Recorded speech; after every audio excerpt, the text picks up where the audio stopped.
Muito boa noite. Nós estamos dando início a mais um Diálogo AMSUR. O Diálogo AMSUR, que ocorre todas as segundas-feiras às 20 horas, é sempre desenvolvido pelo Instituto Sul-Americano para a Cooperação e a Gestão Estratégica e tem sempre a parceria do Fórum 21 e também do portal Rede Estação Democracia, de Porto Alegre. Hoje nós vamos conversar sobre a 17ª cúpula do BRICS, que teve lugar entre ontem e hoje no Rio de Janeiro, é, abordando os desafios, né, que saíram dali, as resoluções e também as possibilidades que isso abre e principalmente os rebatimentos que isso tem na geopolítica, né, as ações do BRICS e o desenvolvimento do BRICS têm na geopolítica e tem também na política, né, e na ação do governo brasileiro, na ação do Brasil, né, no âmbito internacional, tanto na cena política quanto na cena geopolítica. Esse é o debate de hoje e para fazê-lo, nós contamos com a contribuição de dois parceiros importantes, que são a Marta Fernandes. A Marta Fernandes é professora do Instituto de Relações Internacionais da PUC-Rio, é diretora do BRICS Policy Center e é participante da Associação Brasileira de Relações Internacionais e também da International Institutes Association, a ISA. E teremos conosco também o Jonas Vasconcelos. O Jonas é professor na Faculdade de Direito da Universidade Federal da Bahia. Ele ali coordena, né, o Núcleo de Estudos e Pesquisas BRICS, o NEP-BRICS, e também é do Núcleo de Pesquisa Empírica do Direito. É, Nós vamos dar início aos trabalhos. Eu vou pedir para uma rápida fala do nosso presidente, Vicente Trevas. Antes de passar a palavra para o Vicente Trevas, eu solicito a todos que nos acompanham pelo YouTube que se inscrevam em nosso canal, canal Instituto Ansul, que deem o seu like para ampliar a penetração do nosso canal e tendo interesse em serem informados ou informadas de próximas atividades, receberem as gravações, o link das gravações, né, cliquem também no sininho. Vicente Trevas, com você, por favor. Muito boa noite a todas e todos que estão participando diretamente desse diálogo e uma saudação àqueles e àquelas que irão participar em outro horário, né? A agenda de hoje do diálogo, né, é uma agenda quente, né? Ou seja, nós estamos tentando refletir sobre o evento que se concluiu há horas atrás, né? E, portanto, evidentemente, que certamente um diálogo daqui a um mês, 2 meses, 3 meses, sobre a própria 17ª Conferência dos BRICS vai trazer considerações, vai projetar tendências, né, com um certo tempo de decantação, né? Mas eu acho que foi muito importante essa nossa iniciativa, porque eu acho que essa cúpula, ela, na dinâmica de sua preparação, na dinâmica dos comentaristas antes de sua realização e na própria dinâmica da conferência, ela surpreendeu, ela surpreendeu, né? Então, nós estamos diante de um movimento que era tido como um movimento de baixa potência, era tido como uma sinalização de um enfraquecimento do próprio BRICS, né? E tudo isso não aconteceu, né? Ao contrário. E nós gostaríamos que os nossos primeiros expositores pudessem também dar suas considerações sobre as expectativas pré-conferência, durante a conferência e o que dela se projeta, né? Evidentemente que, para fazer essas considerações, nós vamos ter que fazer referências a algumas variáveis importantes, né? Evidentemente, sem ordem de prioridade, uma variável é a Declaração do Rio de Janeiro, né? É uma extensa declaração, né, que já tivemos acesso no dia de ontem, e, portanto, é uma cúpula que já se encerra a partir de um grande consenso prévio à cerimônia do encerramento. Então, isso é muito significativo, ou o que significa, né, esse acontecimento, né? E, portanto, eu acho que era importante fazer comentários sobre a declaração do Rio de Janeiro. E também sobre o discurso de abertura do presidente Lula, as suas intervenções ao longo da conferência e, finalizando na tarde de hoje, a sua entrevista coletiva aos meios de comunicação, né? Então, é um elemento importante, né? Um outro elemento importante, e isso significou no meu caso, fiquei horas e horas se acompanhando, ou na grande imprensa, ou na nossa, né? As reações ao vivo sobre o que estava acontecendo na Copa. E eu acho é muito significativo. Eu acho muito significativo. A maneira como a Globo News foi acompanhando, a maneira como a CNN foi acompanhando. E, para minha surpresa, há mais sutileza, você entende? Na CNM do que na Globo, né? Quer dizer, é importante, né? Depois também pediria aos nossos comentaristas que pudessem explicitar como esses atores da grande mídia, né, tentaram abordar o processo da conferência, né? A Globo, do meu ponto de vista, foi o acompanhamento mídia-OTAN, né? No fundo, trabalhando países democráticos, países autoritários, chamando a China de ditadura, a Rússia a mesma coisa, né? Não falando nada sobre, né, o Egito, sobre aqueles que estão aí numa ambiguidade com os Estados Unidos, né? E evidentemente vocês vão comentar certamente, né, a reação a quente do Trump, né? E o significado dessa relação, e as respostas e atitude da conferência em relação ao que ele se pronunciou, ao que ele sinalizou, ao que ele fez de ameaças, né? Então, eu diria, viu, Renato e os nossos convidados, é, primeiro, que eu sinto que estamos avançando na consolidação dos BRICS, né? Quer dizer, esse é um sentimento.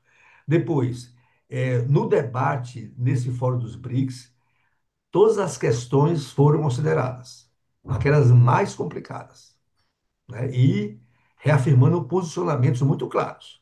Por exemplo, né, o genocídio do Estado de Israel na Palestina. Isso foi reafirmado com muita insistência por vários atores, não só pelo presidente Lula, né? Então, o enunciado das grandes teses, e aqui eu queria ver mesmo de vocês, né? As grandes teses brixianas, né? Uma tese importante, a desordem atual, né? Isso foi dito claramente. Hoje nós estamos vivendo um mundo em desordem, né? Depois, a afirmação de que esse movimento dos BRICS não aceita o mundo tutelado, né? Então, isso foi uma coisa muito forte, né? E, portanto, explicitando a soberania dos Estados nacionais, né? E, veja, e tentando, e fez, né, uma crítica muito forte aos herdeiros da Guerra Fria, né, da extrema-direita e assim por diante, que atua na conjuntura atual, né? Então, eu acho que isto também são elementos importantes. E enunciados fortes sobre a paz e a cooperação. Enquanto, veja, o dito Ocidente coletivo só fala de guerra, rearmamento, né, só fala de sanções, né? Esse movimento, ele traz a esperança de paz, de cooperação, inclusive fazendo apostas ousadas. Na fala do presidente Lula, ele fez referência que o BRICS tenta desenhar um novo paradigma de participação, né? E eu acho um elemento importante.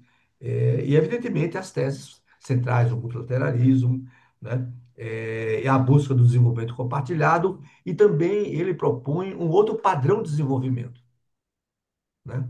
É claro que certamente vocês, né, a Marta e o Jonas, vocês iriam fazer esses comentários, mas eu quis fazer essa introdução porque nós estamos diante de um movimento muito forte, de um acontecimento muito forte, e claro que aí pediria à Marta, ao Jonas, ao Tadeu e aos nossos participantes a famosa agenda do The Day After, né?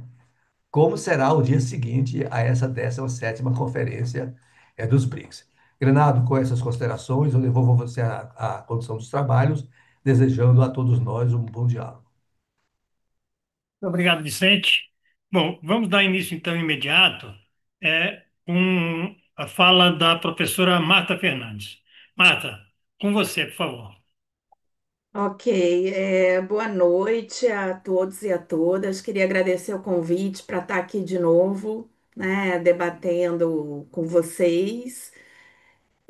Queria então começar falando um pouco do discurso do Lula, né, de abertura da cúpula, porque eu acho que ele falou algo que é bem importante porque ele se remeteu ao movimento dos não alinhados, né? Ele se remeteu a Bandung. E isso eu acho que traz vários significados, né? O primeiro deles é que esse ano está fazendo 70 anos do movimento dos não alinhados, né? O segundo deles é que o primeiro movimento da presidência brasileira do BRICS foi justamente integrar a Indonésia como, né, o 11º membro pleno do agrupamento. É, e acho que quando ele se remete ao movimento dos não alinhados, primeiro ele está querendo dizer o seguinte, da importância de entender o agrupamento do BRICS na esteira de movimentos prévios, do movimento do terceiro mundo, né, dos não alinhados, das reivindicações pela nova ordem econômica internacional que a gente assiste na década de 70 e que tem na ONU, né, na Assembleia Geral da ONU, né, um fórum, né, privilegiado, porque ali, por exemplo, né, que os países em desenvolvimento, né, naquele então chamado países do terceiro mundo, passam a se constituir maioria e passam a reivindicar por uma nova ordem econômica internacional, mais justa, mais equitativa, né, por transferência de tecnologia, né, por uma redistribuição de recursos, a ideia de que os países ricos deveriam destinar parte do PIB deles para os países pobres, etc. Então tem todo esse, né, significado que vem aí com o movimento dos não alinhados, mas também tem a ideia, que eu acho que fica muito presente na declaração, né, de reforço da autonomia dos estados. E o Brasil, na sua política externa, né, vem de alguma forma mobilizando essa ideia, né, de um não alinhamento ativo, né, que é essa autonomia para navegar por múltiplos mundos e não ser, eu acho que o Vicente colocou isso, né, não ser tutelado.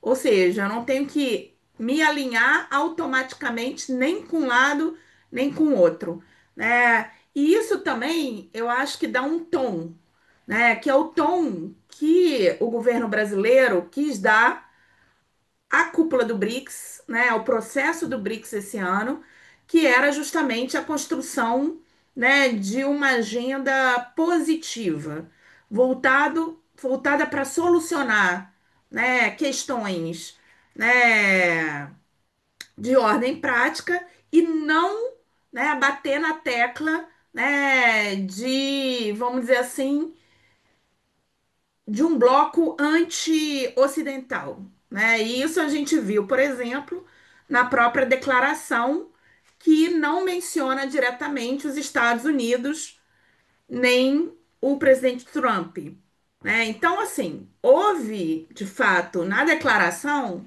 esse espírito de não adotar, né, um tom de confronto, né? Mas ainda assim, obviamente, os Estados Unidos e o Trump aparecia ali como a agenda invisível, né? Porque, de alguma forma, toda declaração também ela gira em torno, né, de muitas das políticas desenvolvidas e deflagradas pelos Estados Unidos, né? Então se questiona, por exemplo, o protecionismo, né, a interrupção das cadeias globais de valor, se questiona, né, todas as sanções e tarifas unilaterais que são, vamos dizer assim, deflagradas à revelia, né, da Organização Mundial do Comércio,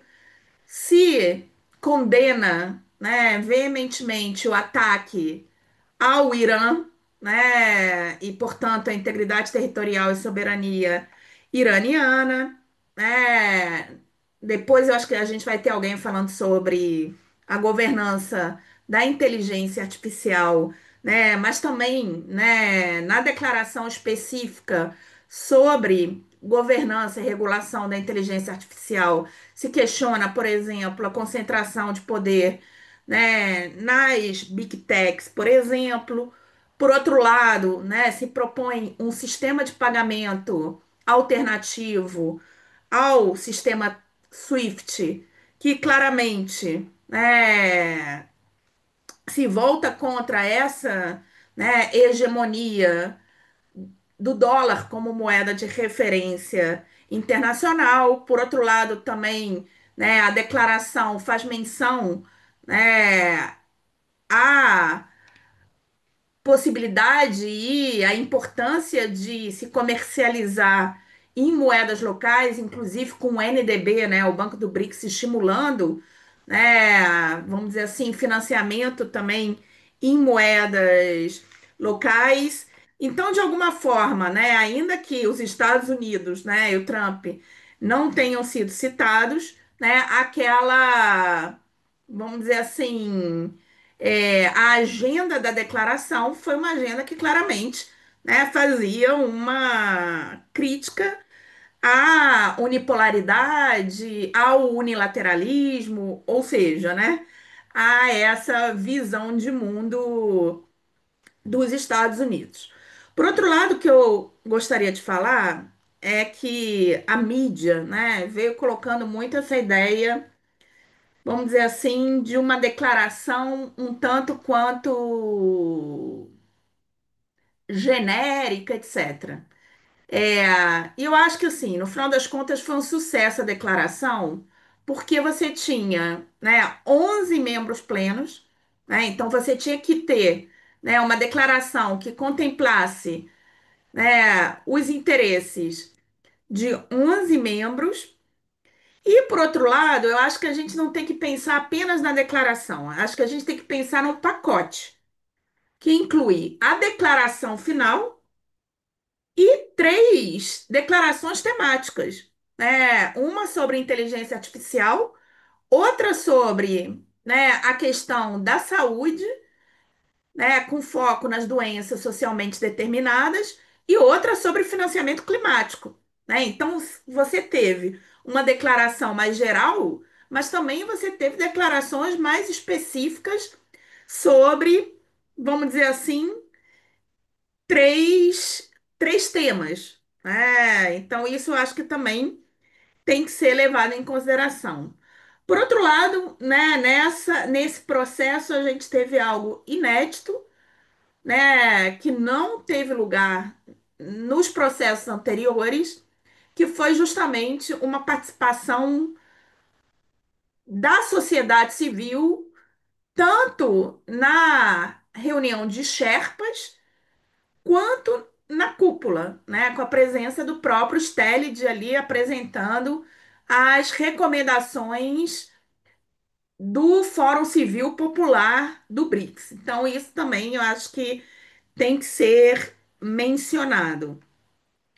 O que a gente sabe é que, embora o Trump e os Estados Unidos não tenham sido citados, ainda assim, né, o Trump vem ameaçar os países do BRICS com uma tarifa de 10%, né, em função de uma agenda anti-americana, né? E é interessante notar que aí ele já não está mais fazendo ameaças, né, a um estado numa lógica bilateral, mas ele está fazendo ameaças a um agrupamento, né? E acho que isso, ironicamente, confere inclusive mais visibilidade ao agrupamento, né?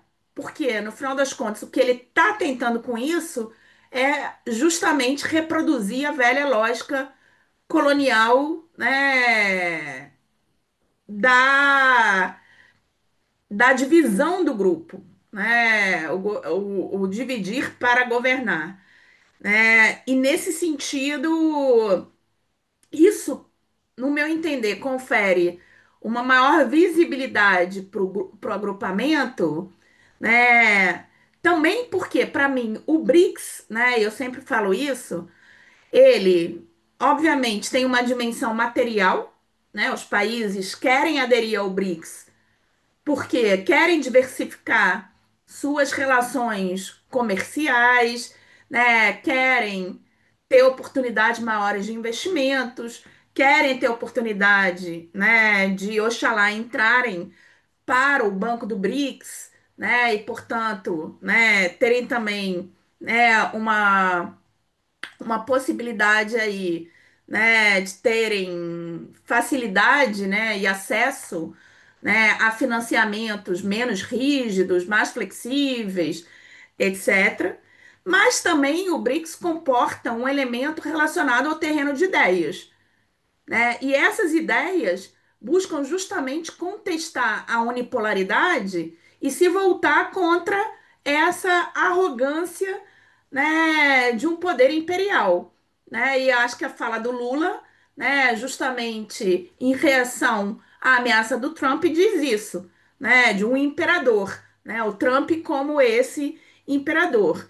Então, de alguma forma, quando os Estados Unidos explicitamente, né, se mostram esse poder imperial, isso, né, por tabela, né, também gera um poder de atração do próprio BRICS, né, que se volta justamente, né, contra, vamos dizer assim, esse poder, né, que tenta ditar como o mundo tem que ser, né, organizado.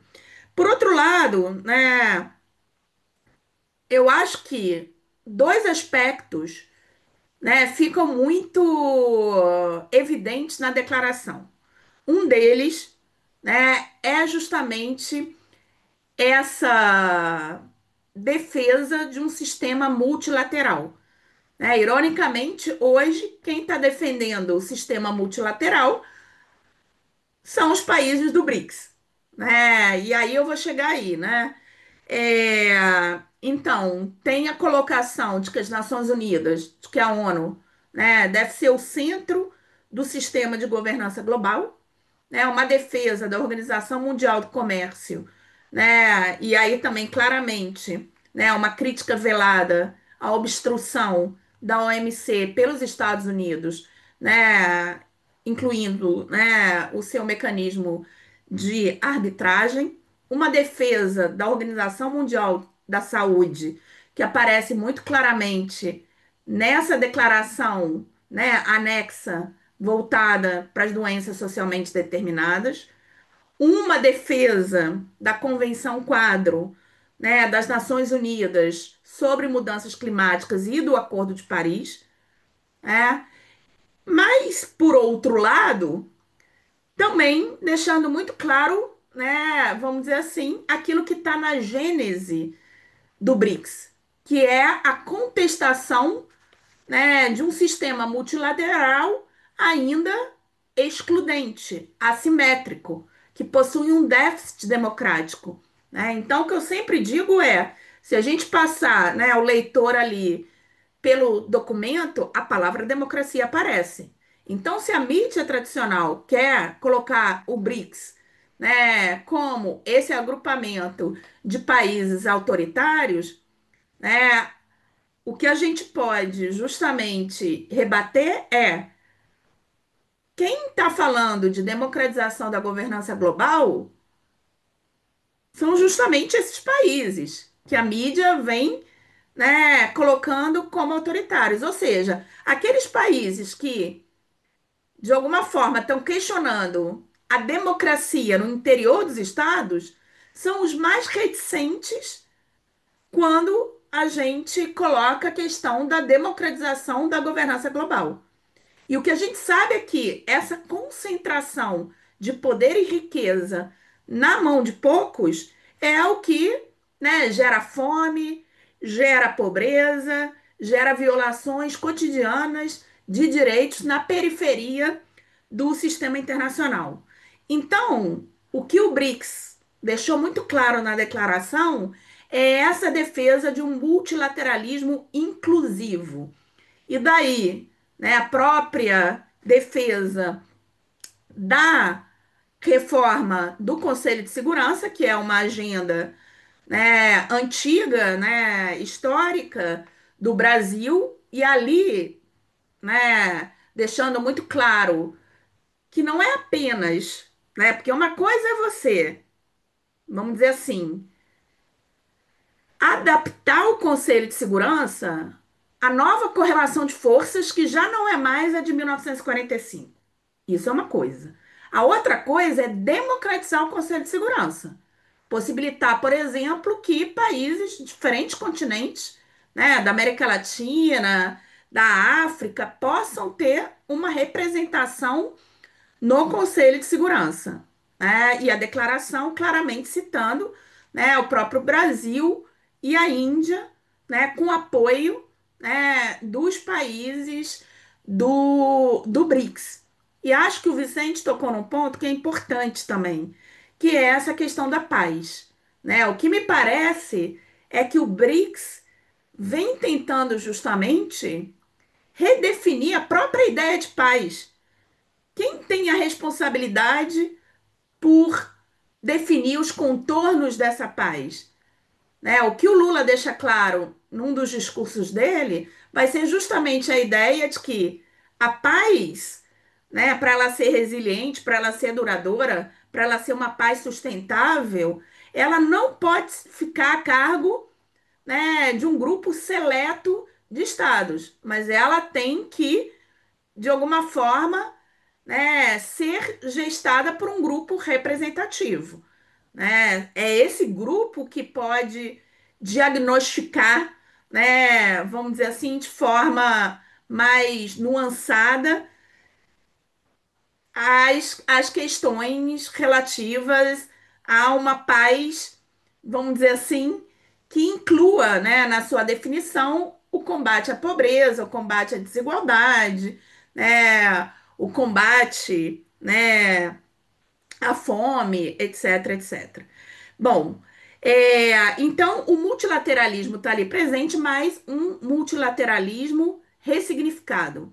E acho bem importante também a crítica que é feita à Agência Internacional de Energia Atômica, né? Porque, obviamente, né, é uma agência da ONU, mas também, né, está sendo colocado ali na declaração quanto que ela foi instrumentalizada, né, para fins escusos. E a gente sabe o quanto que ela foi instrumentalizada pelo Ocidente, porque se não fosse o relatório da agência, né, não teria, vamos dizer assim, se criado uma oportunidade para o ataque ao Irã.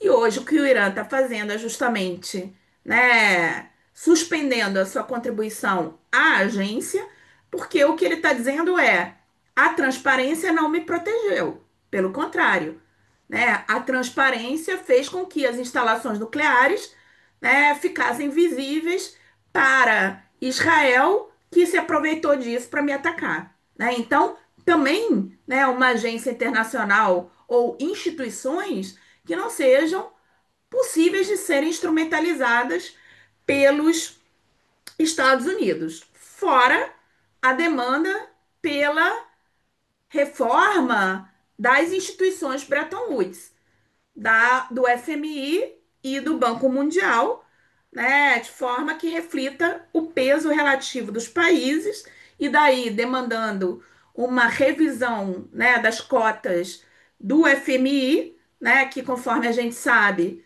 garante até hoje um veto informal pelos Estados Unidos. E é justamente esse déficit democrático dessas instituições que levou o Brasil, né, e os países do BRICS em 2014 a fundarem o novo Banco de Desenvolvimento. Outro ponto fundamental na declaração, e aí muitos dizem a declaração não é ambiciosa, ela é ambiciosa no enfrentamento às desigualdades. A questão da desigualdade, ela atravessa toda a declaração, né? Então você tem, por exemplo, eu acho que um mérito da declaração vai ter colocado a questão da dívida, que é uma questão também delicada, porque China e Emirados Árabes, por exemplo, são credores, e ainda assim, né, foi colocada justamente a importância da coordenação entre credores e devedores, porque com o endividamento de muitos países, né, e o pagamento de serviços da dívida, e com essa alta taxa de juros, é impossível que esses países tenham espaço fiscal para investir em transição energética, saúde, educação, etc. Então, acho que foi bastante corajosa a inclusão da questão da dívida. A questão das doenças socialmente determinadas passa pela desigualdade, porque elas afetam desproporcionalmente os países do sul global e nos países do sul global, né, as populações mais vulnerabilizadas, racializadas, etc.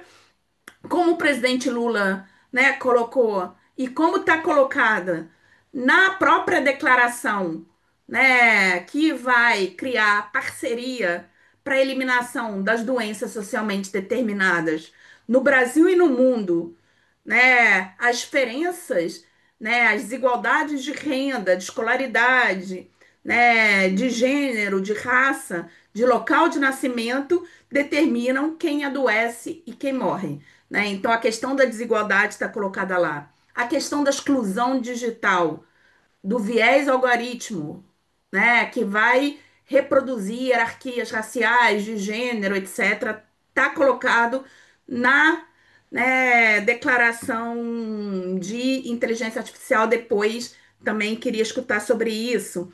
A questão do financiamento climático e a questão, né, que vem lá da Rio 92, das responsabilidades comuns mais diferenciadas, ou seja, né, uma cobrança ao norte global que mais poluiu, que mais emitiu gases estufa historicamente, né, que cometeram ecocídio, para que assumam a responsabilidade, né, justamente para lidar com e enfrentar as mudanças climáticas e redistribuir recursos.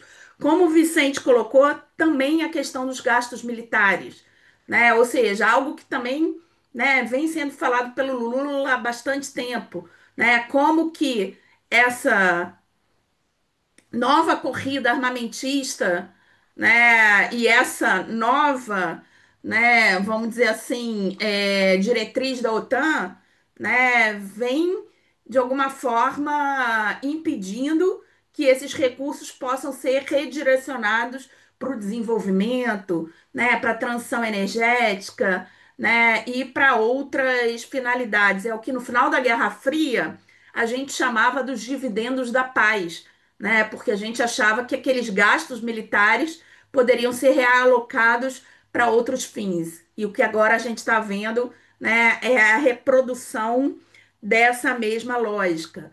A questão da justiça fiscal, né? Ou seja, consegue se colocar na declaração algo que o Brasil veio batalhando no G20, né? Que é a própria questão, né, de uma cooperação tributária internacional para impedir evasão fiscal, fluxos financeiros ilícitos e também, né, a questão da taxação das grandes fortunas, né, que também, né, poderia criar um fundo, né, para o enfrentamento das desigualdades, né? Então eu acho que nesse sentido, né, eu queria destacar esses dois aspectos, né? A questão da defesa de um multilateralismo, mas de um multilateralismo outro também, né? Reformado, inclusivo, né? Democratizado, né? E por outro lado, o enfrentamento às desigualdades, né? Que acho que vem sendo uma marca do governo Lula e do próprio PT, né? Então, é mais ou menos isso que eu queria colocar para que a gente possa discutir depois. Muito obrigado, Marta, muito obrigado mesmo. É, você cita a Declaração de Bandung, eu já queria fazer a propaganda. A Declaração de Bandung, eu consegui uma versão em português e ela já está disponibilizada em nosso site, certo? Ah, Site maravilha. do Sur. Então, né, e é interessante que a Declaração de Bandung aborda vários dos temas que estão colocados na atualidade, como, por exemplo, o tema do próprio Conselho de Segurança da ONU. Está lá na Declaração de Bandung, está lá na Declaração de Bandung a questão da energia nuclear, está lá na Declaração de Bandung a questão dos gastos militares, né? Ou seja, é uma declaração que vale a pena quem não conhece conhecer. Seria É, até interessante fazer um cruzamento das palavras-chave entre Bandung e agora. Eu acho que isso poderia ser bem legal. é assim, porque Bandung é 1955, né? Com países da África e da Ásia recém-saídos do sistema colonial. Sim. Passo agora, então, para o professor Jonas Vasconcelos. Jonas, com você, por favor. Maravilha. Então, saudar aqui a todos e a todas. Queria começar agradecendo pelo convite, né? Agradecer aqui ao professor Antônio Carlos, mais uma vez pela oportunidade de estar aqui nesse espaço. Saudar minha querida Marta Fernandes, né? É uma honra dividir esse espaço contigo. Quero saudar aqui a todos que estão presentes, a quem eu faço em nome do presidente Vicente Trevas, né? Presidente do Instituto AMSUL, e também saudar aos que assistirão essa atividade em outro momento, né? Agradecendo aqui pela oportunidade enfim, de compartilhar com vocês algumas avaliações a quente, né? Como bem, enfim, ponderou o Vicente, sobre a cúpula dos BRICS de 2025. Muita coisa que eu tenho sintonia com o que a Marta já colocou. Eu vou tentar, talvez, explorar alguns outros elementos para tentar, enfim, nesse diálogo aqui, compor compor um cenário, né? Colocar alguns pontos para a gente avaliar esse momento, né? Veja, é a quarta vez, né, que o Brasil cediu uma cúpula BRICS. O lema dessa cúpula foi fortalecendo a cooperação do Sul Global para uma governança mais inclusiva e sustentável, e o governo, e eu acho isso importante até para a gente poder fazer uma avaliação da cúpula, até pensar um pouco no que é que o governo se colocou como prioridades, né? Aí o governo colocou, né, a presidência brasileira, né, do BRICS colocou como prioridade temas relacionados à saúde global, comércio, finanças, investimentos, colocou também governança da inteligência artificial, mudanças climáticas e desenvolvimento institucional, né?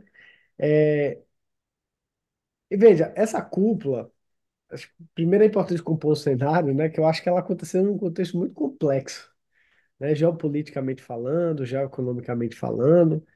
Tem que considerar também que a cúpula foi realizada num calendário encurtado, né?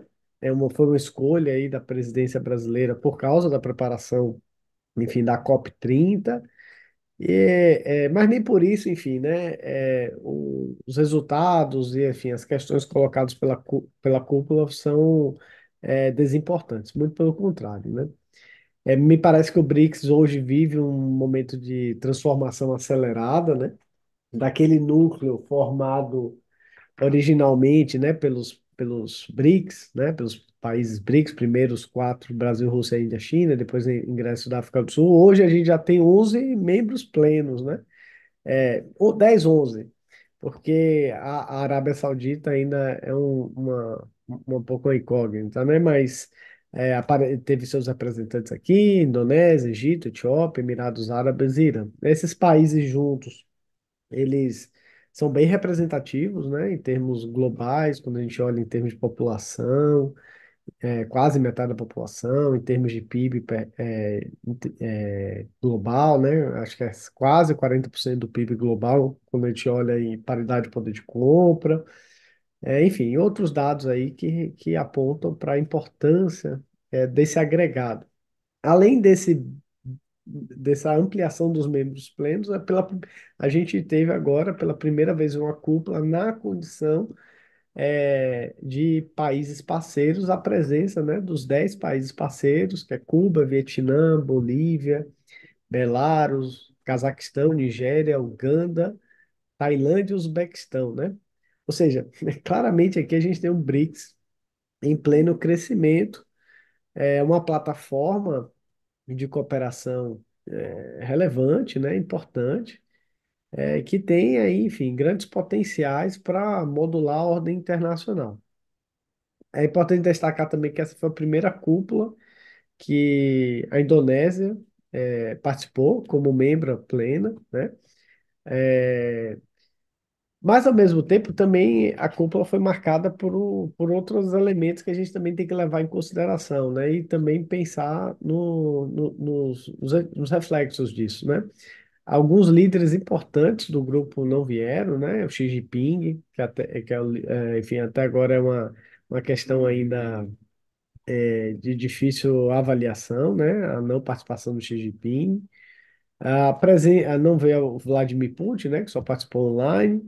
O fato do Vladimir Putin não ter vindo a gente já sabe, que é relacionado ao problema do Tribunal Penal Internacional, né? Que o Brasil é signatário e que, enfim, não teve garantias de que ele não seria preso caso chegasse aqui ao Brasil. O presidente do Egito não veio, do Irã também, e também a autoridade máxima da Arábia Saudita, né?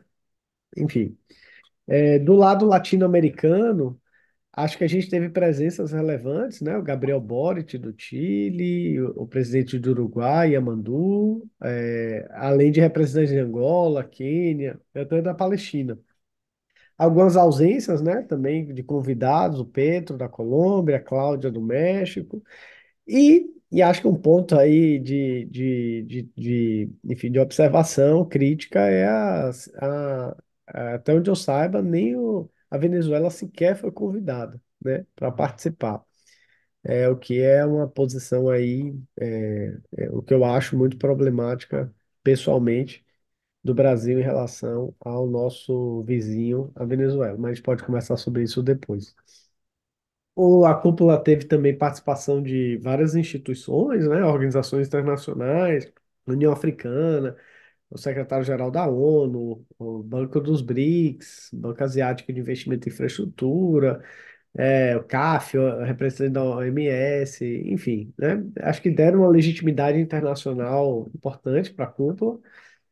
Concordo com a Marta que um ponto alto, assim, um ponto importante da cúpula foi a oficialização, né, do Conselho Popular dos BRICS, né, que tinha sido instituído em Kazan no ano passado, mas esse ano oficialmente, né, entrou em funcionamento e participou dos processos envolvendo a cúpula, né, tendo sido recepcionado os seus materiais pelas máximas lideranças do grupo.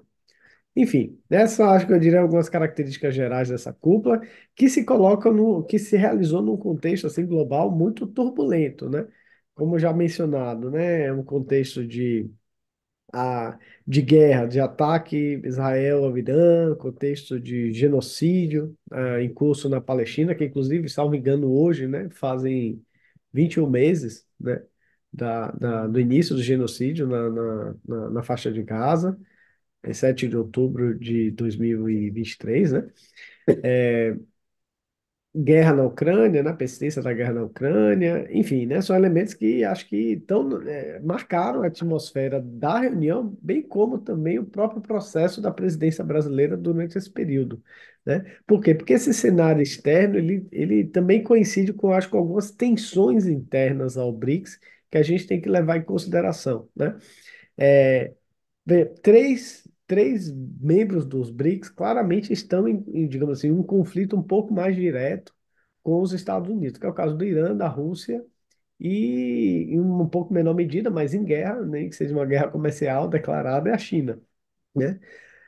Há também tensões entre Índia e China, né? Uma rivalidade aí que não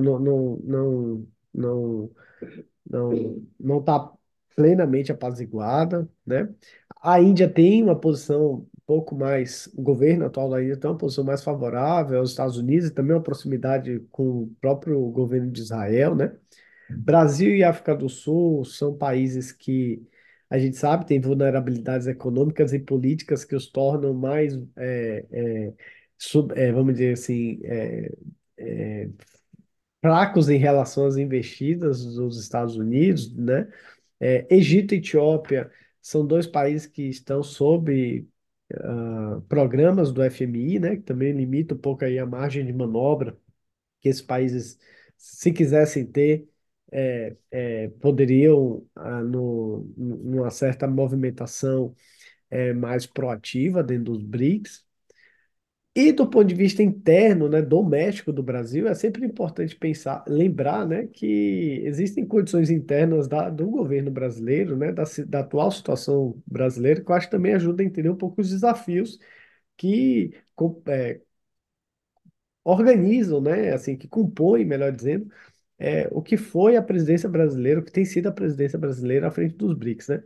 Veja, do ponto de vista político, o governo Lula é um governo de frente ampla, né? Um governo de frente ampla significa, entre outras coisas, que dentro do governo tem setores, né, que são mais alinhados ao eixo Estados Unidos-Europa, né?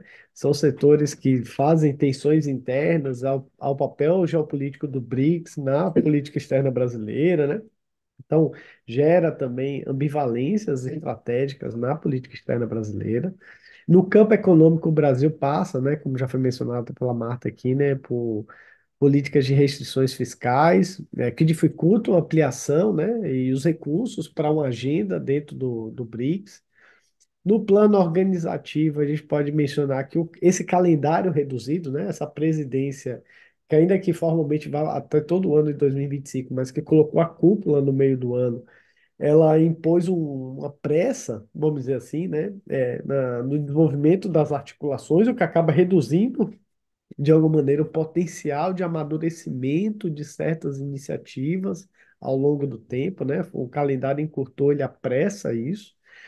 É, e no plano social doméstico, né, a gente nunca pode esquecer que a extrema-direita brasileira continua muito forte, né, o bolsonarismo continua muito forte e que tem uma base social muito grande, né, tem uma penetração social grande e que para esses setores o BRICS ele é usado até como material de propaganda, né, como uma espécie aí de instrumento do comunismo internacional e outras coisas desse gênero mas que, enfim, independente da sua aderência ou não aos fatos, há um certo constrangimento, dado essa divisão na sociedade, né, política, na sociedade, que acaba também resvalando na capacidade do governo brasileiro, eventualmente, de ter uma posição também mais firme em relação à agenda BRICS na política externa brasileira. Então, eu acho que são elementos aí que a gente tem que sempre levar em consideração desse contexto, né? Seja no campo internacional, seja no campo também doméstico, para a gente entender o que eu acho que foram alguns avanços que a gente pode analisar dessa cúpula, né? Muitos desses avanços eu concordo aqui com a Marta, mas também a gente pensar alguns recuos ou eventuais postergações de agendas que também se apresentam nesse contexto, né? Por exemplo, em termos de avanço, No campo da saúde, né, como Marta também mencionou, né, a parceria para eliminação de doenças socialmente determinadas, acho que foi uma importante conquista, né, acho que pode sair muita coisa boa a partir daí, né. No campo do comércio, ainda que não tenha tido nenhuma medida concreta, o grupo fez posicionamento muito firme em defesa do multilateralismo, né, com críticas às ações unilaterais, né, de tarifas, e sanções unilaterais, ainda que não tenha expressamente nos documentos, né, nomeado os Estados Unidos, mas isso ficou claro, sem qualquer margem de dúvidas, que a crítica tinha endereço certo. No campo da inteligência artificial, acho que o grupo também deu alguma é, contribuição interessante, né? Importante, na verdade, mais do que interessante, importante para a temática. Fez uma defesa muito grande do papel da necessidade de regulação global da inteligência artificial, reposicionando o papel da ONU como fórum adequado para poder ter uma coordenação dessa temática, para que o tema da governança da inteligência artificial não fique restrita e descoordenada entre os países, né? A ideia, então, de buscar uma governança global que obedeça, né, ou que seja guiada pelos princípios de soberania digital, né, garantindo, portanto, proteção de dados, entre outras coisas, né, princípio de inclusão, né, de acessibilidade, de uso da inteligência artificial para promoção de inovação, ou seja, inteligência artificial sendo governada também para o desenvolvimento, né, com preponderância do interesse público. Então, acho que esse documento foi essa declaração sobre a governança global que foi recepcionada pelos líderes, né, aprovadas, ela é um avanço importante dentro da temática, né, sinaliza, acho que as linhas mestras corretas, no meu ver, sobre esse tema, ainda que tem muita coisa que precisa ser aprofundada.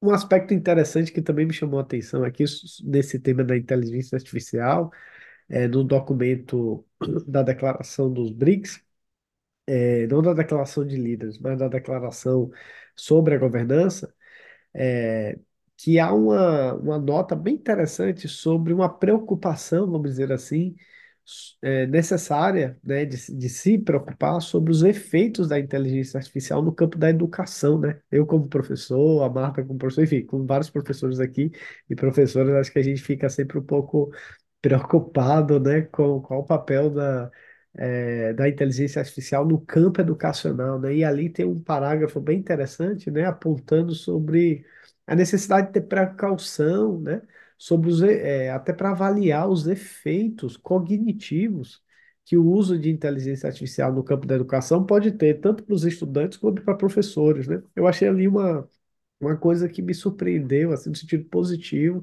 acho que abre margem para bons debates, né? No campo, por exemplo, no campo da educação.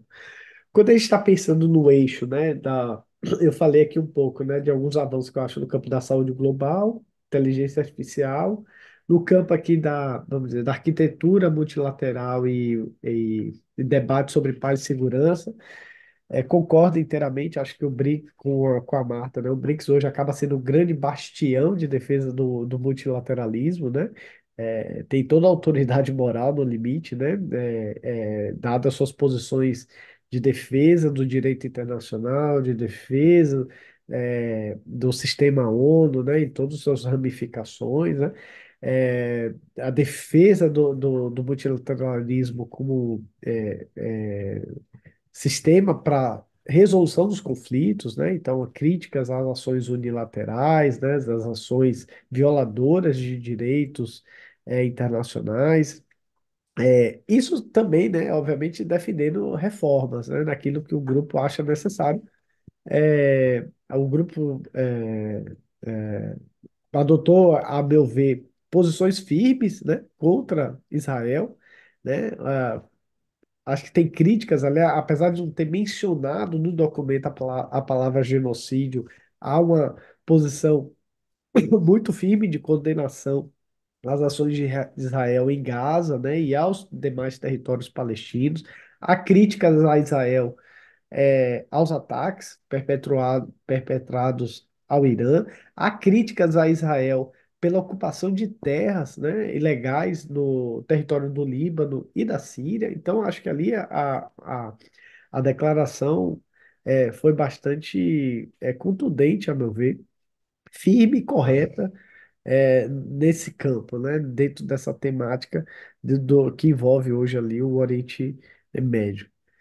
No campo dos objetivos do desenvolvimento institucional, né, que isso estava lá como um dos objetivos da presidência, aparentemente, eu não sei se a Marta concorda, mas eu acho que aparentemente não teve nenhum avanço concreto com relação a isso, né? Que não seja a reafirmação de princípios de respeito, compreensão, igualdade, enfim, soberania entre os países, né? Ou seja, ainda há muito o que avançar, e aparentemente ou não teve tempo, ou não, enfim, o consenso não conseguiu ser atingido sobre a necessidade de parametrizar melhor as regras, né, de funcionamento da instituição não, do BRICS, que já é um grupo muito grande, né, como a gente viu. Então, não tem clareza ainda, né, qual o papel do país parceiro, enfim, como é que se dão os processos de ascensão e seleção de novos membros. Então, essa institucionalidade, vamos chamar assim, né, do BRICS, acho que foi algo que ficou a desejar nessa cúpula. Outro campo onde eu acho também que ficou, apesar de ter alguns avanços, mas ficou a desejar, é no campo financeiro. O grupo reitera as críticas, né, as críticas históricas de reformas na governança do FMI e do banco, mas também faz um papel de defesa dessas instituições, né, recolocando essas instituições no centro da arquitetura financeira internacional, mas demandando reformas, né, reformas na governança, né, com maior participação dos países do sul global, né. No caso do FMI, eu acho bem interessante, porque o FMI teve a aprovação do aumento de cotas, né, os países defendem o aumento de cotas, de maior recursos para o FMI, ainda que não tenha havido nenhuma redistribuição do poder de voto, né. E aí espero que na próxima revisão, que ainda não tem data marcada, quem sabe lá no futuro o FMI dê um pouco mais de voz aos países do sul global, né? Enfim, essa a história tem demonstrado um pouco que esse tipo de esperança com relação a as instituições de Bretton Woods são difíceis de serem concretizadas, né? Nem no período mais grave da crise do capitalismo internacional, lá em 2008, quando houve ali pequenas alterações nas estruturas de poder do FMI, elas não foram fundamentais para, por exemplo, retirar aquilo que a própria Marta mencionou, que é o poder de veto que os Estados Unidos têm com relação ao Fundo Monetário Internacional, né? É, no caso dos instrumentos do BRICS, no campo financeiro, né? Veja, o arranjo contingente de reservas, que foi criado lá em 2014, parece continuar na mesma situação, né? Assim, é estagnado. Há uma menção de que houve um consenso para alterar o tratado e atualizar os regulamentos, né? Eu ainda não tive acesso a esse consenso, e que isso seria enviado para os países é, internamente discutirem, né? Ou seja, há vamos dizer assim, um desenvolvimento a passos muito lentos no campo do arranjo contingente de reserva. Ainda que tenha tido uma sinalização, eu acho isso positivo, tanto na declaração de líderes quanto na declaração dos ministros das Finanças e do Banco Central, uma indicação de que haveria um esforço de desdolarizar o instrumento, né? E até de incorporar novos membros, que inclusive há uma previsão de uma reunião no segundo semestre desse ano para, esse é até o que o Vicente perguntou, né, o day after, por exemplo, nesse campo aqui a princípio tem um calendário já estabelecido, de que no segundo semestre desse ano haverá uma discussão para ver a possibilidade de novos membros no arranjo contingente de reservas, que é um fundo de 100 bilhões de dólares, né, para tentar reduzir as vulnerabilidades dos países em casos de crises nos seus balanços de pagamento. Então, No caso do Banco dos BRICS, né, que é chefiado pela Dilma, eu acho que a Dilma ganhou um reforço muito importante, né, um apoio muito importante agora na sua recondução da gestão, um reconhecimento importante da sua condução à frente do banco. E tá aí onde eu acho que foi talvez a maior iniciativa na área financeira, que é a incubação de um projeto piloto chamado de Iniciativa Multilateral de Garantias do BRICS dentro do novo Banco de Desenvolvimento, que é uma espécie semelhante à agência de multilateral de garantias que o próprio Banco Mundial tem, que é, na verdade, um fundo para poder reduzir o custo, perdão, o risco portanto, o custo, né, de capital em países em relação a problemas políticos, econômicos, etc. Então, é mais uma medida para tentar reduzir os custos do empréstimo para os projetos financiados pelo novo Banco de Desenvolvimento, né? Importante também destacar que o banco às vésperas da cúpula, né, anunciou mais dois novos membros, né, Colômbia e Uzbequistão. Então, o novo Banco dos BRICS já tem, a princípio, né, eles ainda faltam completar a adesão, Colômbia e Uzbequistão, assim como o Uruguai. Esses são três potenciais novos bancos, além da Algéria, Emirados Árabes, Bangladesh, que já são membros, né, além dos cinco países originais, né. Então, esses são alguns elementos do campo financeiro. No campo monetário, né, todos aqueles debates que durante a cúpula russa, né, em Kazan, foram, vamos dizer assim, bastante quentes, né, o debate sobre criação ou não de uma moeda BRICS, unidade de contas, sistemas de pagamentos alternativos, mecanismos de resseguros, até surgiu a ideia, retomou a ideia de criar uma agência BRICS de classificação de risco e tal. Essas discussões não avançaram, né? Ou melhor, apenas quando foram mencionadas, eram só para estudos futuros, ou seja, não teve nenhum avanço concreto nesse campo, né? Acho que o que lhe mostra também é que os limites da ação coletiva do grupo no campo monetário, a gente pode discutir sobre isso depois, né? E é importante perceber que o tema da desdolarização, né? Nesse sentido, eu acho que houve um recuo, tá? Em relação à cúpula anterior. Eu acho que isso se deve tanto à falta de consenso interno, quanto também à pressão dos Estados Unidos, né? A pressão Trump, eu acho que tem um fator importante. A gente nunca pode esquecer que o dólar é uma fonte de duplo poder para os Estados Unidos, né? O sistema dólar, né? É uma fonte de duplo poder dos Estados Unidos, seja porque, por um lado, os Estados Unidos, ao manter o dólar como moeda de curso internacional, ele tem uma arma de guerra, né? Ele tem uma arma de guerra, ele pode utilizar o dólar como uma arma de guerra, como tem utilizado, né? Processo de weaponização do dólar, e ao mesmo tempo, né, o outro poder que o dólar, como moeda de curso internacional, confere aos Estados Unidos é o fato de que, com a emissão de moeda, os Estados Unidos conseguem financiar déficits fiscais e comerciais, né? Sem precisar aplicar medidas de austeridade internas, né? Aquilo que os franceses chamavam de privilégios exorbitantes, né? Do dólar.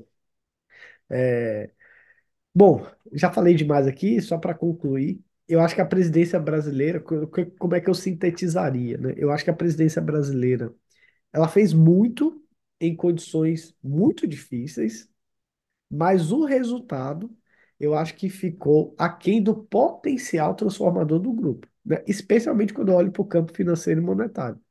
Mas eu acho que ainda assim o BRICS reafirmou seu papel, sua importante função e até sua identidade de grupo defensor da multipolaridade com o multilateralismo, ou seja, defesa de uma ordem global com múltiplos centros de poder, mas com regras compartilhadas, né? E não poderes em que imponham de forma unilateral as suas vontades. Então, é multipolaridade com multilateralismo, né?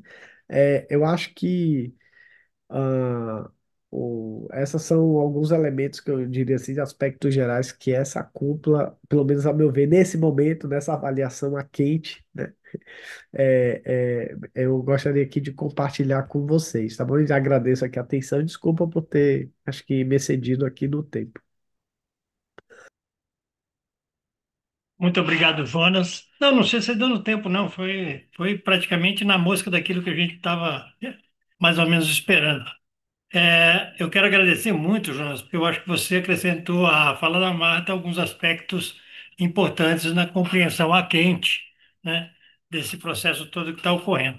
Enquanto você fazia sua exposição, a Marta postou no chat uma pesquisa que saiu na RT Brasil, em que a pergunta é uma pesquisa da Atlas, onde a pergunta é: você acredita que seu país deveria se alinhar mais proximamente com BRICS, 44,2% da população pesquisada, Estados Unidos, 36,9%, China, 4%, União Europeia, 3% e Rússia, 0%, né?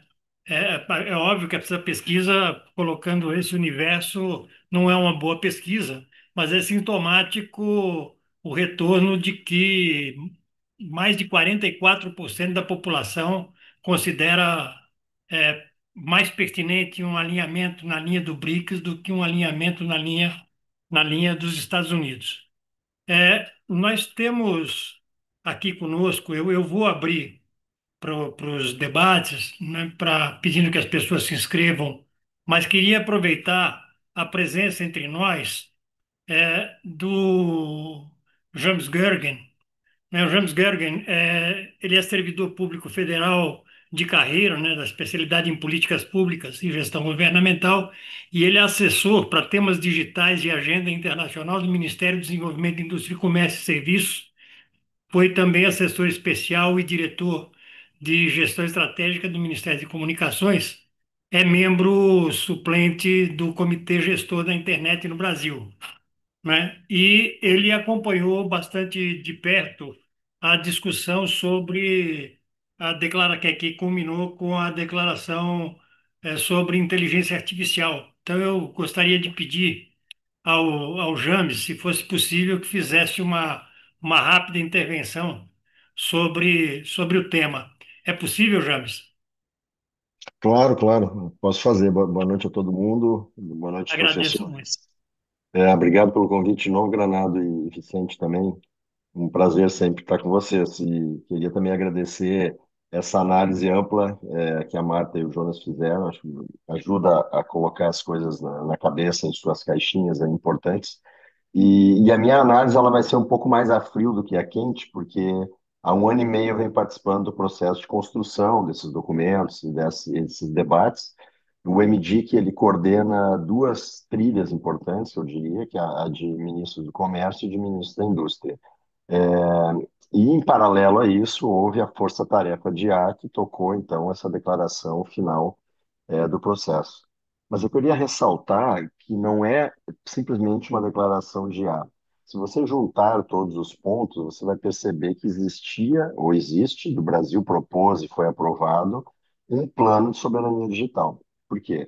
Porque em IA, já foi destacado aqui, a gente tem, digamos assim, lugar comum. Sempre as cúpulas do G7, as próprias da ONU em geral, aprovam coisas como proteção de dados, transparência algorítmica e questões ligadas à proteção de direitos, digamos.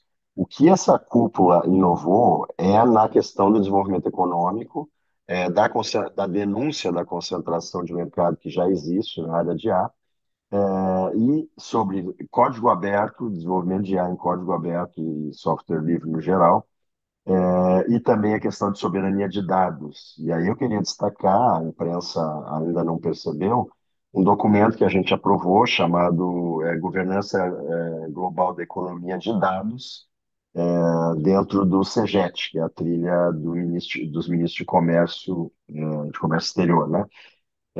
Esse documento ele é inovador também. Nunca o BRICS tinha feito um documento sobre esse assunto, exclusivo sobre esse assunto. A maior parte dos fóruns esse assunto é vetado, ele é silenciado dentro da ONU, inclusive. Assim como a discussão sobre desenvolvimento econômico do digital dentro da ONU ela é caçada, digamos assim, o debate. Por quê? Porque na ONU, há 20 anos, já falei isso aqui naquela última exposição, prepondera uma visão de multissetorialismo para a internet, para a governança da internet, no lugar do multilateralismo. o lateralismo. E isso faz com que todos os debates sobre esses assuntos sejam permeados pelo interesse do setor privado de uma forma muito forte. E cooptando, capturando pessoas de vários setores, né? Porque esse multissetoralismo fala, então, em quatro segmentos, incluindo sociedade civil e academia. Então, a internet hoje é governada pelos Estados Unidos com a comunidade técnica, são engenheiros, na maior parte das big techs, que operam os padrões e protocolos, desenvolvem esses padrões e protocolos, e a sociedade civil, infelizmente, digamos assim, se alimenta um pouco dessa tese, essa narrativa de que a internet é livre e aberta. A gente sabe que não é, quem estuda isso sabe que não é. Então, o que o BRICS fez agora, e soma-se a esses dois documentos, um terceiro sobre a questão de um cabo submarino do BRICS para ser implantado.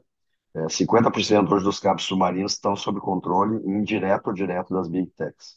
67% dos serviços de nuvem do mundo estão na mão de três Big Techs.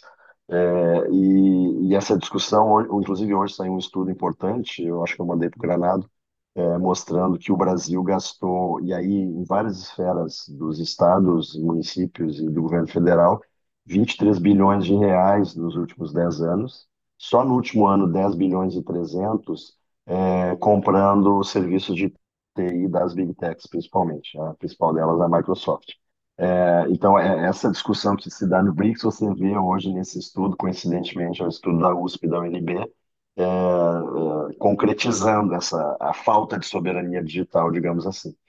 E então, para fechar aqui, para não ser muito longo, é mais ou menos isso. Eu vejo vários pontos de documentos que foram aprovados que conformam um pacote de soberania digital que vai muito além de IA. Mas mesmo em IA, a declaração é muito moderna, é muito à frente de tudo que foi aprovado até hoje, e eu acompanho todas as cúpulas da área tecnológica, porque se tem esse medo de confrontar essas empresas, né, que têm valor de mercado superiores ao PIB de vários países. Então, eu acho que foi uma vitória importante do Brasil, apesar dos pesares, tem vários percalços nesse caminho, mas eu acho que tem uma avaliação positiva do resultado final na área da agenda digital. Obrigado, Granada. Eu que agradeço, James. Está escrito Vicente Trevas. Desculpe eu pedir a minha fala, mas aí eu também falo pensando numa continuação do nosso diálogo, assim, né? O famoso The Day After aí, né? Primeiro agradecer muito as considerações de vocês e veja, é, eu queria chamar a atenção, né? E pedir que depois vocês dessem sinalizações para o futuro, né? A considerar as diferentes dimensões dos BRICS, né? Primeiro, o BRICS é um processo, né?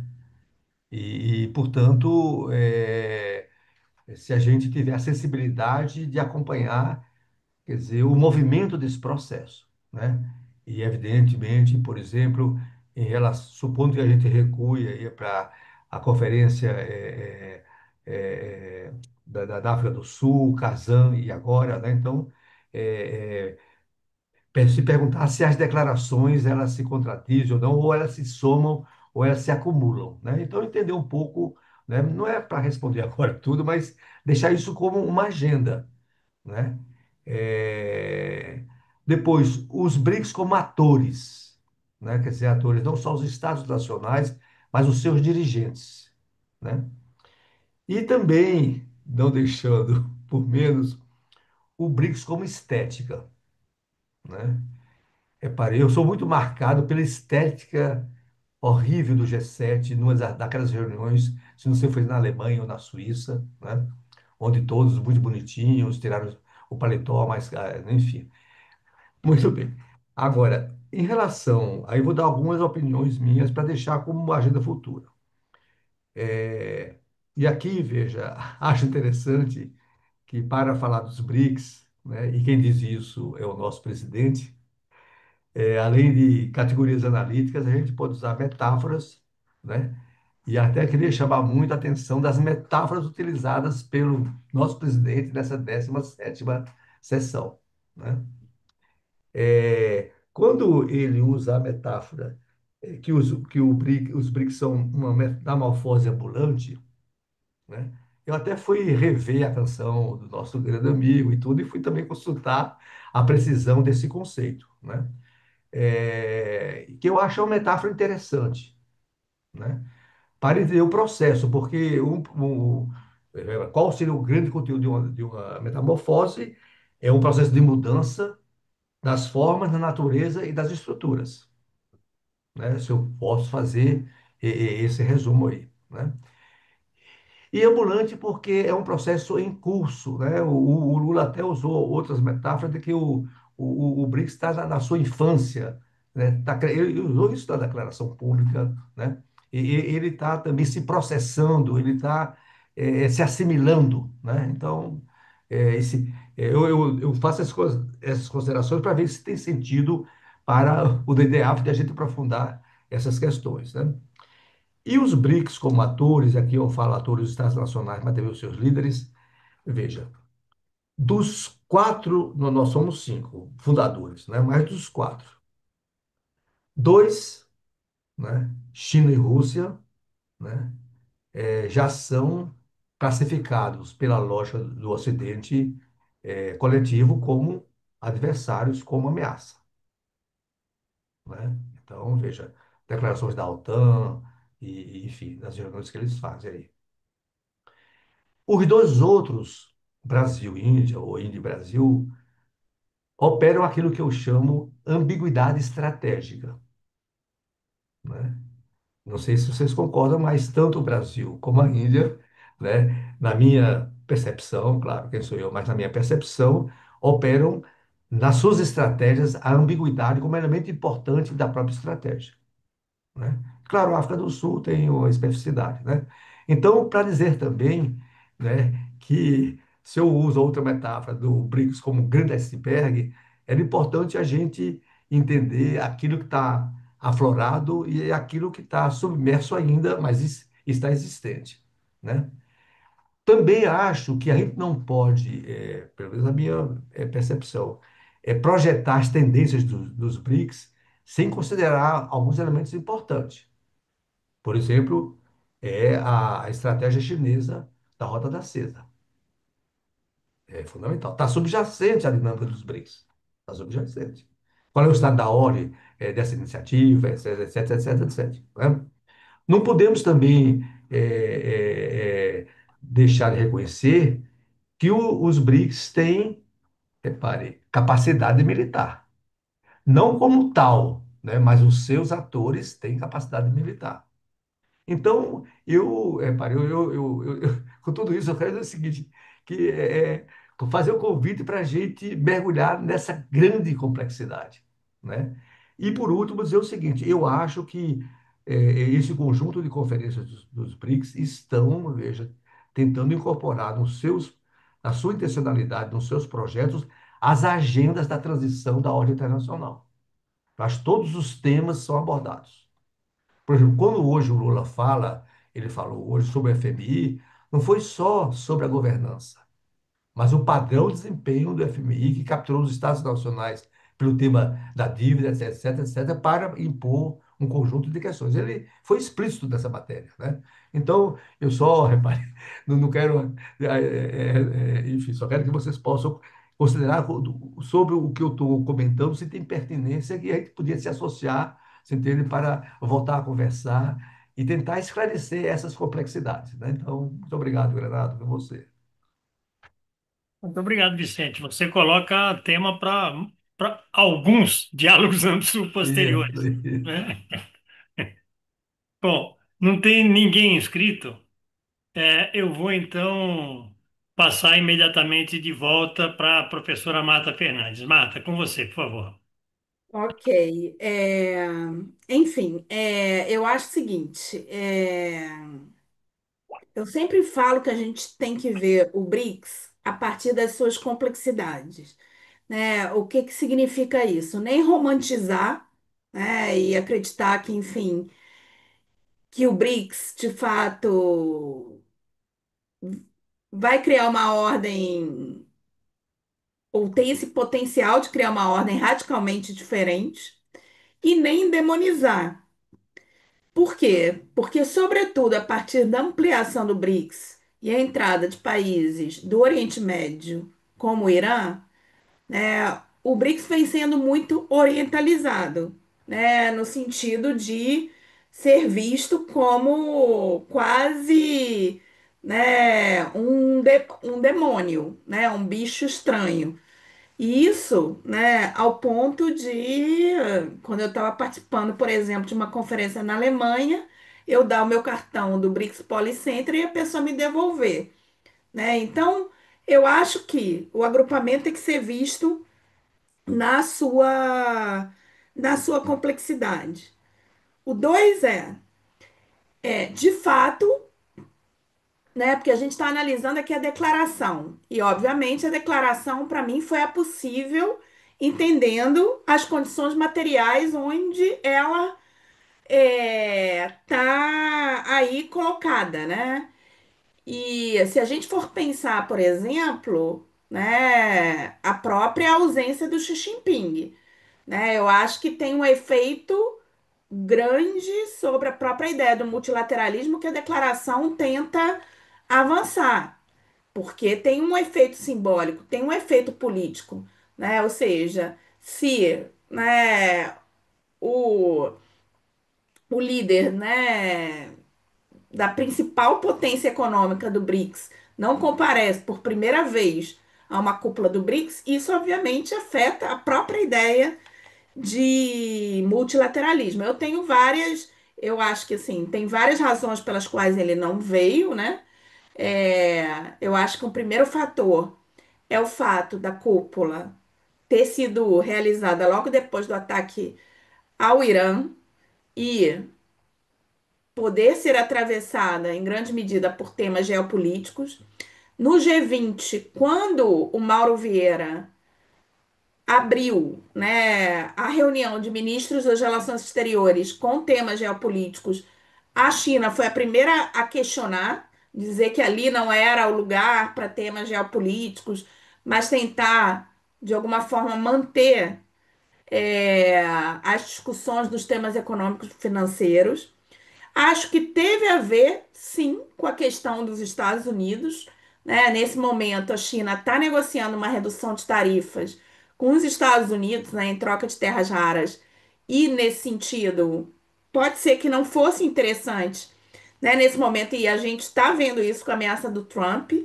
Tem a ver com várias outras questões, tem a ver com a questão e aí, da Rota da Seda do Brasil, né, de alguma forma não ter aderido à nova Rota da Seda, o que gerou um descontentamento. Toda vez que a gente fala com os chineses, eles perguntam: mas por que o Brasil, né, não aderiu à nova Rota da Seda? Enfim, então, claro, isso tudo é uma incógnita, né? Mas, com certeza, conflito de agenda, eu acho que não colou muito, né?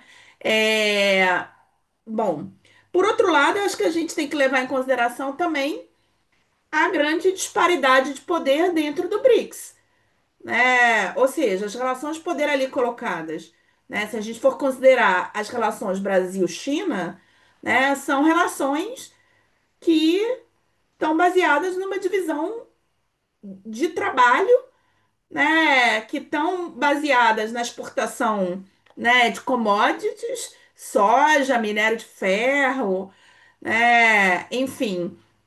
E nesse sentido, portanto, reproduzem muitas dinâmicas coloniais.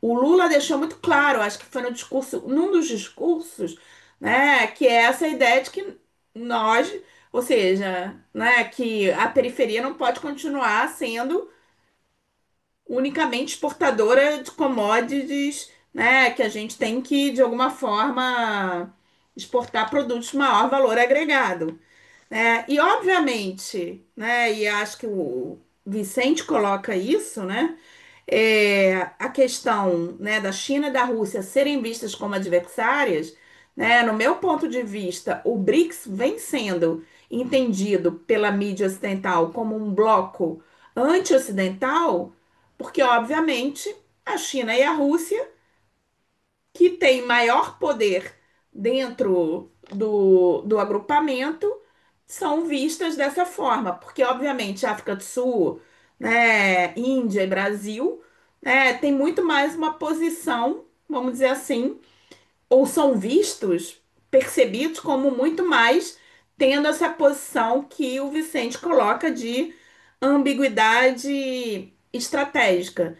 E isso, na verdade, vem sendo um ponto que vem sendo explorado pelo próprio Ocidente, né? Eu sempre falo isso, né? No BRICS Policy Center, por exemplo, a gente tem recebido muitas ofertas de financiamento, né, para fazer pesquisa, por exemplo, investigando Rússia e tentando fortalecer os países democráticos dentro do BRICS, inclusive a partir da proposta do IBAS, né? Que era, obviamente, esses três países, Índia, África do Sul e Brasil. Então, eu acho que também a gente tem que ter um certo cuidado aí, porque tem uma dinâmica política que vem sendo construída também na lógica do dividir para dominar, né, esse bloco a partir dessa leitura. E outra questão que eu acho que é importante colocar é a questão da institucionalização, que o Jonas falou. De fato, não avançou. Se falou muito que a ampliação do bloco foi um interesse da China e da Rússia, porque, né, a China, em função da guerra da Ucrânia, se sentia, né, um tanto quanto isolada, precisava de aliados geopolíticos, e a China de aliados geoeconômicos. E aí entra o que o Vicente colocou, né? Se a gente for pensar nos novos membros, a maioria asiática da Rota da Seda, né? Então, de alguma forma, o que o Brasil entendia e por isso colocou entre os 6 eixos principais a questão da institucionalização. Ou seja, se a gente tiver critérios mais claros, isso é uma forma de barrar, né, que as relações de poder possam se manifestar de forma mais contundente, que a China possa colocar para dentro quem é do seu interesse. Mas aí também tem toda uma discussão, né? E aí também é um outro ponto, né? Que eu acho que essa discussão de colocar a institucionalização não agradou muito a China. E a questão é como criar esses critérios também que já foram definidos lá em Joanesburgo, né? Já tem vamos dizer assim, uma carta de princípios gerais. Por exemplo, né, todos os países membros devem ser contra as sanções unilaterais, etc. Mas como criar isso sem cair nas condicionalidades, por exemplo?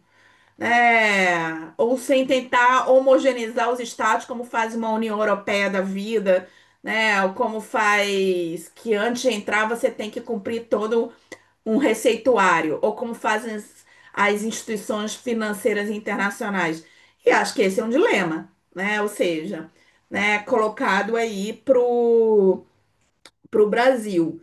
Mas, de fato, a questão da institucionalização, eu inclusive participei tanto das oficinas do IPEA quanto no Fórum Civil Popular do BRICS, vamos dizer assim, das oficinas de institucionalização. Inclusive, também participei do dossiê feito pela REBRIP, a Rede Brasileira, né, de Integração dos Povos, dessa parte de institucionalização.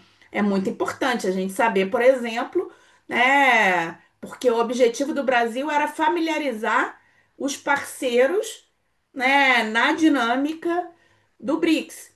Mas como a gente coloca ali no nosso relatório, na medida em que você tem membros plenos e membros parceiros, até que ponto você não está reproduzindo uma hierarquia de membros, duas categorias de membros no estilo do Conselho de Segurança?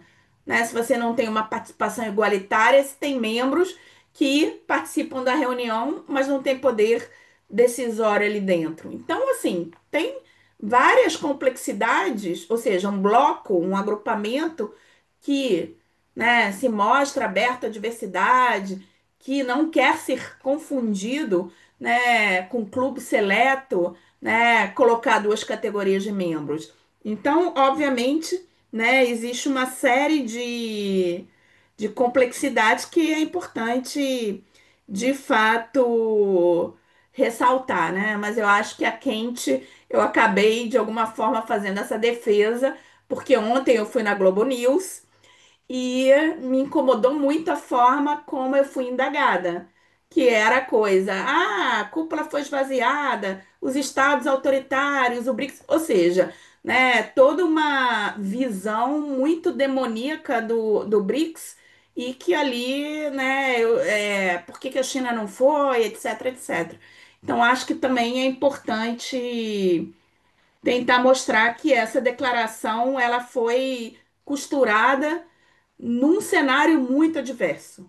E com 11 membros plenos, né, acho que a gente conseguiu muita coisa. A própria questão, né, Palestina, por exemplo, né, de ter colocado a solução, né, de dois estados, né, com o Irã ali, eu acho que foi algo que exigiu muita manobra diplomática, então é isso um pouco. O fato de a gente ter três declarações anexas, né? E assim, eu não entendo tanto de inteligência artificial, mas o James que estava aqui colocou, né?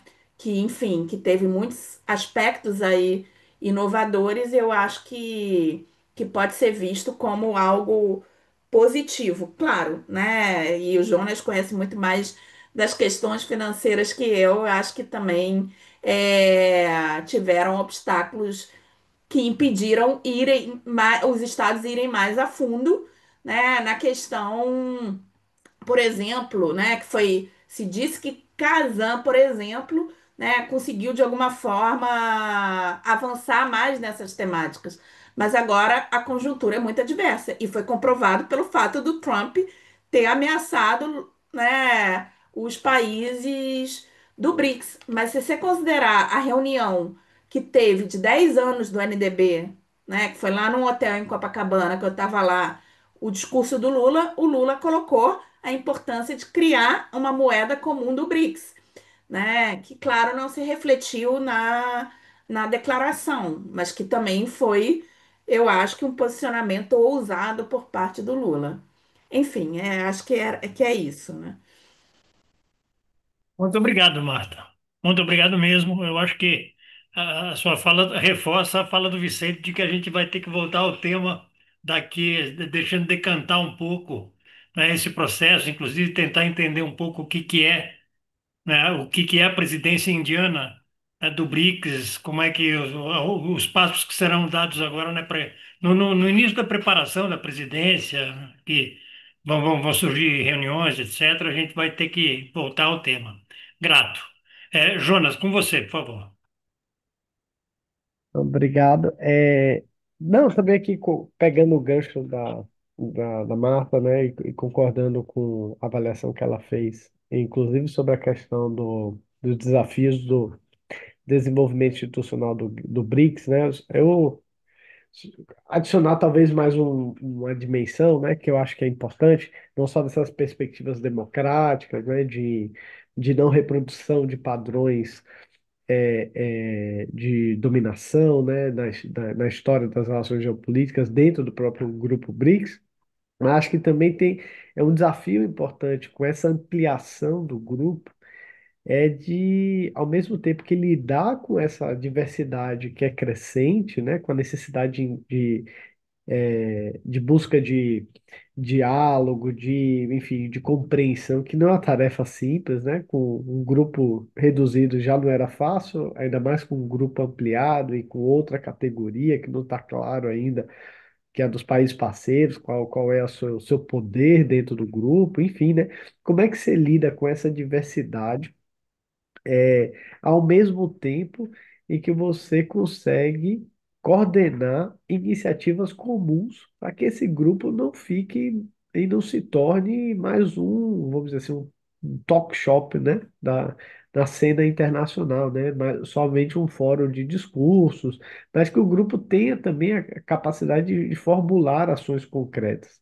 E aí eu confesso que uma coisa que, lendo a declaração, me chamou a atenção, talvez um ponto de preocupação foi que, dentre os princípios na relação entre os países, está o princípio do consenso. Ótimo, também sou a favor, acho importante, mas é também preciso ponderar isso, porque às vezes o consenso pode se tornar, na verdade, um, uma ferramenta para impedir que o grupo avance, né? E como é que lida isso? Eu não sei, a Marta aí estava à frente do papel muito importante que o BRICS Policy Center estava debatendo, né, incentivando essa discussão. Acho que ela tem muito a contribuir com relação a isso, mas eu acho que esse é um ponto que precisa ser aprimorado.